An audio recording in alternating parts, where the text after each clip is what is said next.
University of Cape Town called for the statue of Cecil John Rhodes to be removed from the campus's grounds. This move gave rise to a nationwide campaign to remove the colonial symbolism from our country. So far, over 5 statues have been destroyed. And in the latest incidents, I can tell you, EFF members in the Nelson Mandela Bay set alight a war memorial at Uitenhage.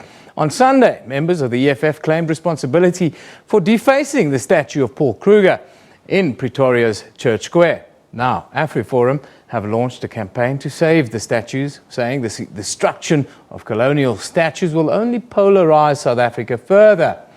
The University of Cape Town's council is set to decide today the fate of Cecil John Rhodes' statue there on the campus. But the question is, how many more statues must fall before we can finally move on as a nation? Well, joining us in studio today is the Deputy Chief Executive of Afri Forum, Alana Bailey.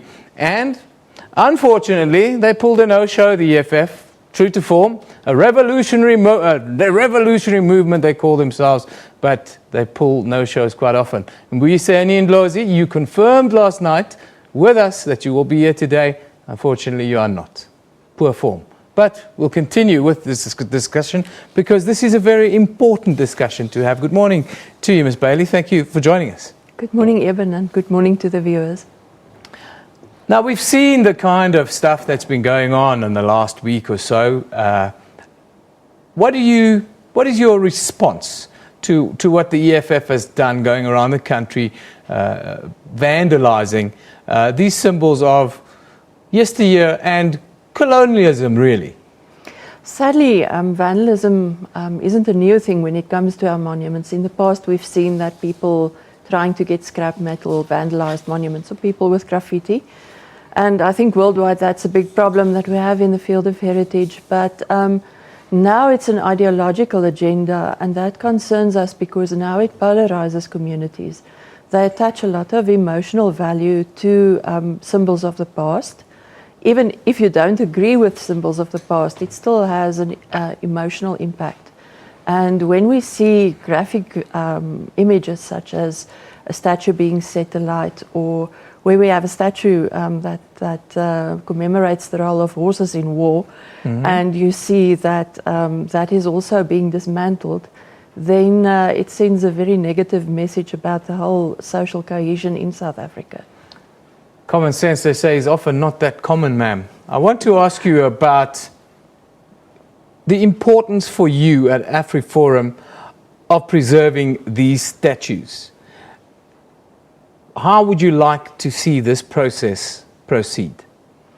Well, I think a statue or a memorial or a monument is like a beacon in history. We interpret history differently at different times as we grow and evolve as people.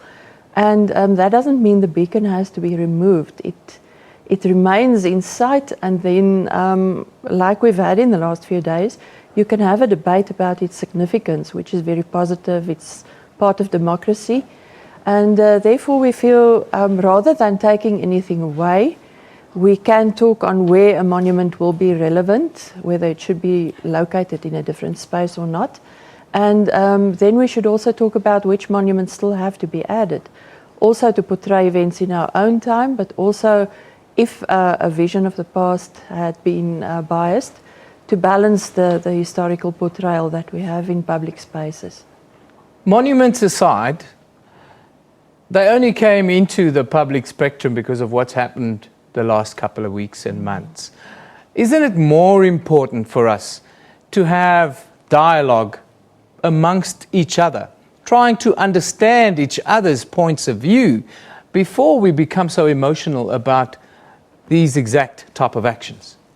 I think we need to talk more in South Africa, because what we see now is that around elections, whether it's national or provincial or municipal, like we have the 2016 municipal elections coming up, then usually we have controversy around themes like culture or history or language, which are the emotional ones and which are easy to use to stir people up. The low-hanging fruit in elections, really. Yes, exactly. And you don't have to talk about the tough issues like ESCOM or service delivery or things like that. And I think if we talk more as civil society with each other and as communities with each other in between elections and also at election time, and find common consensus about issues like our common heritage, then that would be a great improvement. And if this debate has started now with what has happened to the monuments, that at least is something positive coming from something negative. I would have liked the EFF to be here, and they've confirmed yesterday that they were going to be there because they feel so passionate about this. The question I wanted to ask them, or I wanted to actually make a statement to them, to me, as an observer in South Africa, this is simply political opportunism. It's jumping on the back of a legitimate concern and legitimate process that happened in Cape Town, and now they've taken it around the country because it's easy to attack statues that stand on a hill and talk about revolutionary times. I agree with you, because I think, as I say, it's a very graphic image if you set something alight or paint it, or even if you put a beanie on the king's head. It makes for good media coverage, and you don't have to do more than just simply say this gives us offence and it's got to be removed in favour of transformation. But what does transformation actually mean? And I feel that whole issue hasn't been unpacked in this debate sufficiently. Transformation and social cohesion are discussions I'm going to have with experts after the break in the show. As Afri Forum, how do you see the transformation process within the education sector, not just tertiary, but also senior schools and even in the foundation phase? Well, you know that we are very passionate about mother language education. We definitely feel that the result why so many children never complete their school careers is because they don't get foundation phase education in their mother language, or at least foundation phase. We would like to see more of that, and I think that will also help South Africans to recognize each other's identity, but also for South Africans to feel more comfortable in their own identities, in their communities, but also as South Africans. Well, I thank you for joining us today. That's Alana Bailey, who's the Deputy Chief Executive of Afri Forum. We were going to have a debate with the EFF, who are running around the country, throwing paint on statues on the back of a legitimate student protest. I say, Mbiseni Ndlozi, thank you for not coming today. But let's move on and take a look at some of your tweets. Remember, you can send us your views, of course, at SABC Newsroom. We love to interact with you. But these are some of your views here in South Africa with regards to this emotional and passionate debate going on.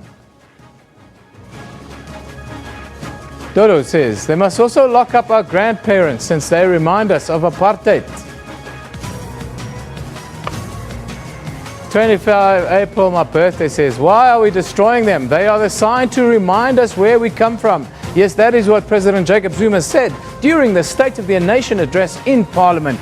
If we don't know where we come from, we will lose our way going forward. David Seleka Jr. says, are we so mentally weak that we can't persuade facts, rather opt for anger and force in removing statues? That is a very genuine question.